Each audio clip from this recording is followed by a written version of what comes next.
topic is something that is probably right up with transportation and probably with our citizens that have issues of concern about our green space and our rural feel here in Milton as we do transportation. So this is certainly very important. Kind of the nice thing about this bond is everybody wants to, and it's kind of interesting, I always tell people that everybody wants Milton to stay the same. They want it to be just like it was when they moved here. Well, you know, depending if you moved here a year ago or 6 months ago or 5 years ago or 10 years ago, everybody has a different perception of it. So what we hope to do as a city, though, is, again, we can't go back in time, but if we can work and mold as we move forward, at least there will be more development, there'll be less green space, but hopefully compared to everywhere else, we are still, just like we are now, Milton is more appealing. The nice thing about doing a green space bond, it allows the citizens to make the decision. We're, as to your point about taxing and all, believe me, the city, the elected officials, our city staff, nobody wants to add taxes or you know, for every dollar that comes out of your pocket, it comes out of our pockets too. So the nice thing about this allows the citizens who have concerns and want to see land preserved, it allows them to make the decision. And it is a cost, and we have to, you know, we want to let everybody make that decision. We don't want to make that decision. But we do believe it is in the best interest of the city, or will, I believe from what I hear from citizens, the majority, it is. So the other thing, and Kathy Johnson will be doing a presentation, she's our manager in this program for us. We can't, as a city or elected officials in the city, go out and promote this. We can just give you guys the facts. We're not out here telling you to vote one way or the other. We can only give you the information and hope that you guys have the information that you need to make the decision. As we move forward with it, and Kathy will tell you, it's interesting that it's a little different for Milton with the program we're talking about than if you had, let's say, for example, Alpharetta just did a bond, and they had a specific project, and they can tell you all about whether it's for a park or any other city. If it's a specific project, you can have more information. We've got certain criteria of the things that we would like to do with it, but it's basically criteria, and if the bond passes, then there will be committees and boards that will have to actually pick those items based on the criteria. And the reason being, it makes sense. If we're talking about across the city looking at improvements, we can't sit here right now, or it wouldn't be frugal, or it would not be smart for us to have everything listed out. Okay, the city should buy this land here, or buy this strip here, or do this park here on this land.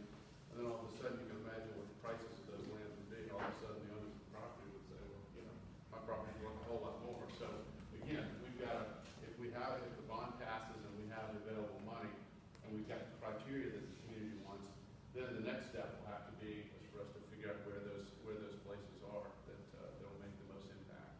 So with that, I'll let Kathy Johnson. Thank you. Hi. How you doing? Kathy Johnson, Conservation Project Manager for City of Milton, and I've been working on this bond for a while. So I'm going to give you some information so you have as much information as you can to make your decision at Mailbox. So basically, it's a bond, the Parks, Trails, and Green Space bond, which would provide funds for preserving green space in the city. So these are some of the people that are here. Joe Lockwood, as you just saw, our city manager, Steve Kokoff, is here, and this is for later if you have questions, so you know who you can ask. Myself and Stacey Inglis is our assistant city manager. There also, I just wanted to tell you, after this, more information on that back table. I have a flyer with information. I have a postcard that many have received in the mail, and there's also a staff report that is more detailed into the criteria that I'm going to speak about tonight. So you can pick those up on your way out as well. So, okay, why a bond? So the past few years, especially since after the recession, Milton citizens have said to us, you know, there's all this development going on, and every time I turn around, there's, you know, another trees cleared or clear-cutted, and there's a subdivision going in. What can we do to slow down that development? What can we do? Can we do something? And in addition, we would like more parks, trails, and green space. And we did a survey from the citizens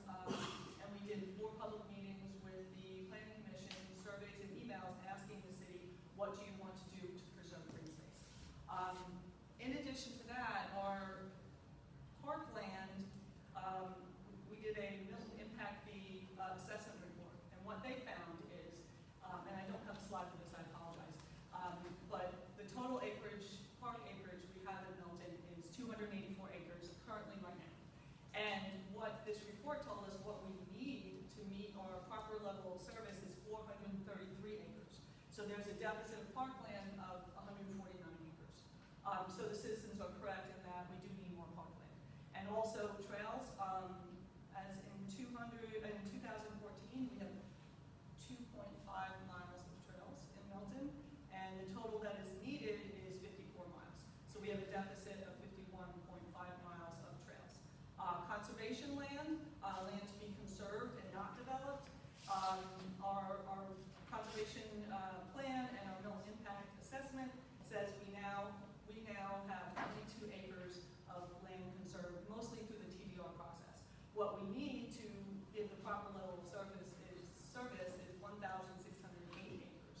And that doesn't mean land that just sits there and nobody touches and no one's allowed on. That's just land conserved that is not allowed to be fully developed.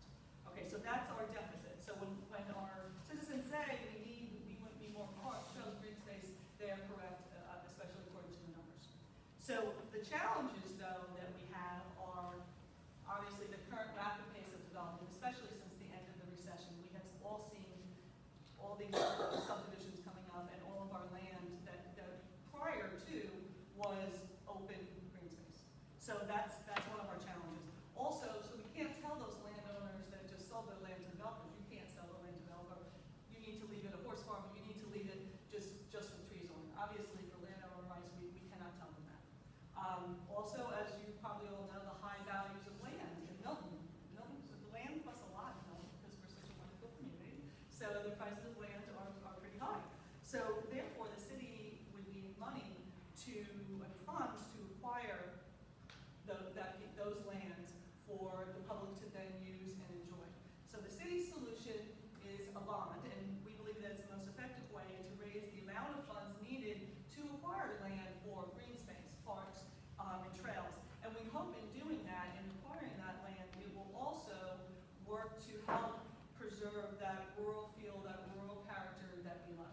Now, of course, we can't promise that we would conserve all land or anything with $25 million, but it's a start, it's a dent, it's something, because as you all can see, the land is growing rapidly, it's being developed rapidly. So this is a way to help preserve some of it.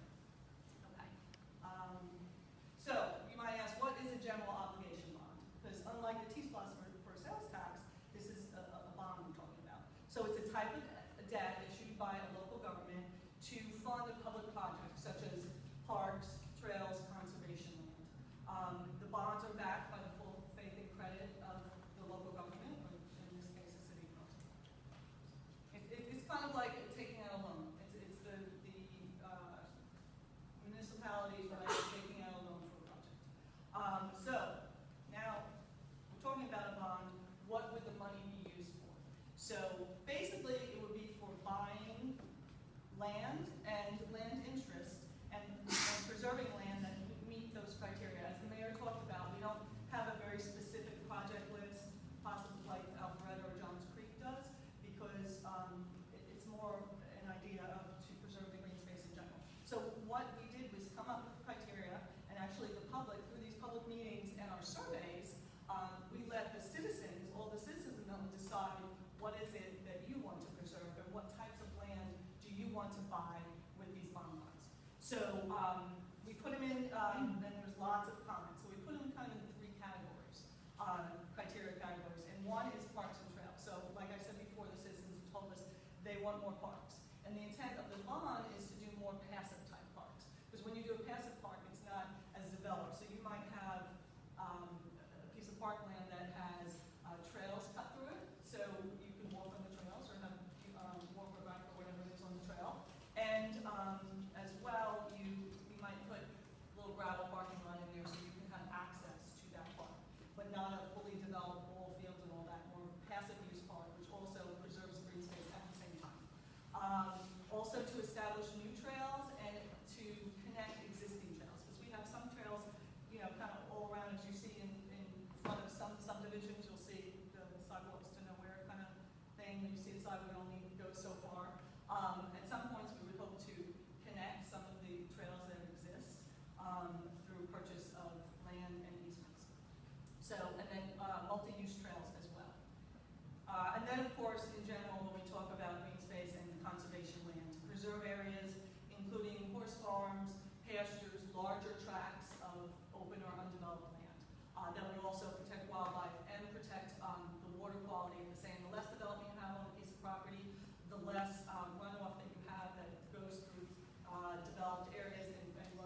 And then the other category would be rural character.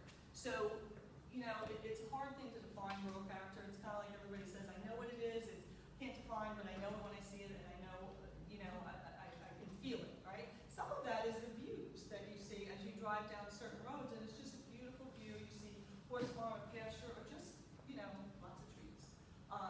So what we can do with that, with the bond money for that, we can purchase conservation easements, and the way you do that, of course, with landowner approval, of course, you can say, okay, you've got this beautiful horse farm, and in case you're thinking about selling it to a developer, let us help you out. Let us purchase your development rights on, let's say, the first 300, 400, 500 feet, depending on the property. Let's purchase those rights, and then you can't develop on that strip of land. And we will put in conservation easement, which means they can never develop in perpetuity. They can never develop on that land. Then the landowner gets some money, so maybe that will help them in not selling the entire portion to a developer that might have a house up close to the road. And at the same time, the public gets the benefit of driving by and still seeing that beautiful view as you drive by. So that's what we talk about when we talk about rural views. And again, all of these three criteria and the factors I'll talk about in a minute were all directly from citizen input that we had at the meetings and surveys. So this is exactly from the citizens and what they wanted. So other factors that are not necessarily in the criteria is things like, you know, buying land only from willing landowners. So not forcing any landowners to sell their land to us. Only landowners that are willing to sell it to us, to the city. Also, a big issue that everybody says is preserving trees. People hate the clear cutting, right? So that would be a factor when you buy property is to preserve those trees and properties that have a lot of trees on it, and not to clear cut those trees down on those properties. Also, land that's contiguous or adjacent to existing green space, so you can kind of make a bigger green space. And then also land parcels that might meet 2 or 3 of those criteria may have a higher priority because they can meet, let's say we're going to look at a tract that is 10 acres, right? Let's say there's a 10-acre tract that's all wooded, beautiful tract, and we say we want to purchase that. That can go to all 3 criteria. So that can say we're going to use that in its natural state. So it's going to satisfy the green space, open space criteria, as well as rural character, right? Because it's not being developed, so it enhances and preserves our rural character. And if we had a tract like that big, we can also use it as a park, and not develop it, but use it as a passive type park where you could go and walk in the woods on the trail. Okay, so that's something like that would meet all 3 categories. Okay, who decides which land to acquire? So let's say, you know, with these bond funds, who's going to decide?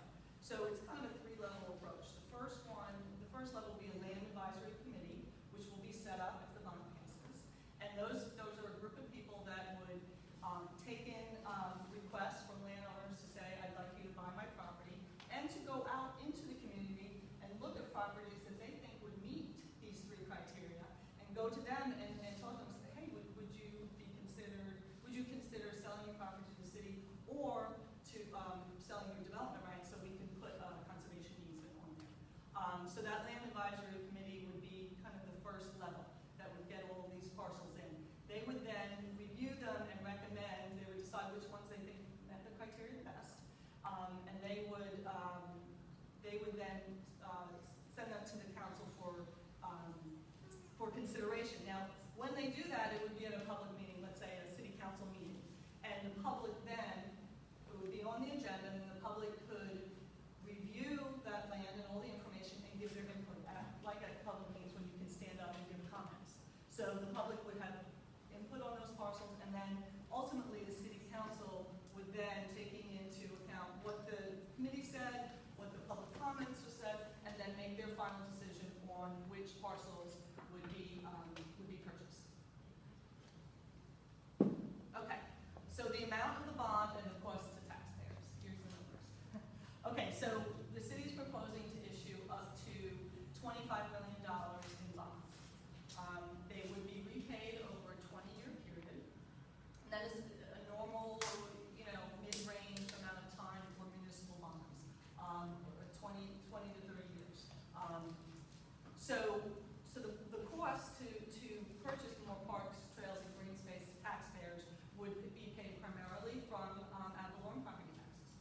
So I wanted to give you an example about how much in taxes it would cost the Milton citizens for this bond. So an example with a fair market value of $300,000. Now I will tell you that the $300,000 is based on the Fulton County assessed fair market value, not assessed, I'm sorry, the fair market value as determined by Fulton County. Let's say that's $300,000 of your property. The assessed value is then 40% of that, which is then $120,000. Now the estimated bond millage rate that we are using as an estimate today is 0.008. So you times that by your assessed value, and so for a house like that, we're estimating $8 per month or $96 per year in bond taxes. Now I do want to note again that this $8 per month, this amount, and the millage rate is based on a conservatively high interest rate. So after you go and if it passes and you get the bonds, it's like a mortgage, right? Your interest rate. You don't know what the interest rate is going to be until you apply. They don't have lock-ins for municipal bonds. So you won't know until afterwards. So we're trying to estimate it high so as not to lowball your taxes. So you're using 3.5. Right now in the marketplace, it's less than that right now, 3.5%. So this is probably estimated on the high side of what your taxes would be. And also that number doesn't take into account the homestead. So now if the actual bond rate is lower than 3.5, then you would play, that number would be lower, you pay less in taxes. So again, just a couple of notes. I'm going to give you an actual example here of an actual house. So full market value, fair market value for taxation is different than what you think the fair market value of your house that you could sell it for. It's usually lower, Fulton counties. So for an actual example, a Milton home was listed for sale at $639,000. So we had the $300,000 example, and now I'm giving you the $600,000 example. So Fulton County's fair market value on the tax bill says it's going to be $548,000. So that's just an example to show how real estate value, what you can sell it for, is different than what the Fulton County uses for your taxes. So that's $548,000. The assessed value then times 40% would be $219,000. Then you're going to minus your homestead exemption. You have one, $15,000. So then you come up with $204,000 for your the amount that the millage rate is going to be applied to. So then that comes out on our high estimate to be a bond tax of $1,360 per month, or $163.20 per year on a house that was on the market for $639,000. So we gave you the 300 example and the 639 example. The average market value for a house in Milton is actually $400,000. So we didn't want to go too high. We wanted to give you the 3 and the 6, so you can figure out somewhere of your own in between. Okay. So that home is $1630 a month for parks, trails, and Greenspace in their community. So also as the tax base increases, there's more people paying into the tax base, the less it would be for each taxpayer, because there's more people contributing to that pool of the amount that's due in that year. So it's kind of a cost-benefit analysis. The direct cost is the tax to you. The direct benefit is more parks, trails, and Greenspace right in your community for you to enjoy. Okay, so how is it approved? By all of you, Milton voters. Your vote, your Milton. It's going to be, the bond question is going to be on the November 8th ballot. I think it's right after the T-SPLOST, or very close to right after the T-SPLOST question, at the very end as well. It must be approved by a majority of voters, and this is the ballot language. And in these flyers, just so you know, the ballot language is also there. It's also on the website as well, so if you want to review the ballot language, you can look at this or go on the website as well. And the ballot language is based on those criteria as well that we talked about. And just quickly, I know it was mentioned that Alpharetta in May, they had a $52 million parks and transportation bond, and that was approved by 82% of their voters. Johns Creek has a $40 million parks bond on their ballot right now, so they'll be voting on that as well. Okay, so